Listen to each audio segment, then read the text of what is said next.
В Ульгарте завершаются работы по благоустройству центральной площади. В рамках проекта формирования комфорта городской среды жители райцентра выбрали именно этот объект. 6 миллионов рублей хватило на демонтаж старой сцены, установку современных светильников и ограждений, асфальтирование. Но главное, что площадь стала шире на 3 метра.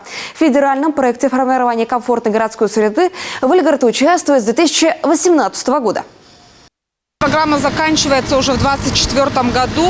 И вот которые рядышком слева и справа скверы мы благоустраивали в 2020 году. Это наш сквер, сердце и детская площадка, памятник участникам Великой Отечественной войны. Через дорогу сквер Калистрату Жакову.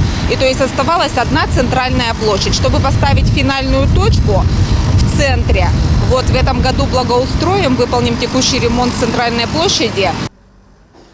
Подрядчик работает максимально быстро, хотя в контракте указано, что окончание работ июль. Но уже через неделю здесь стартует главное событие лета – фестиваль заваленка. К приезду гостей центральная площадь будет готова.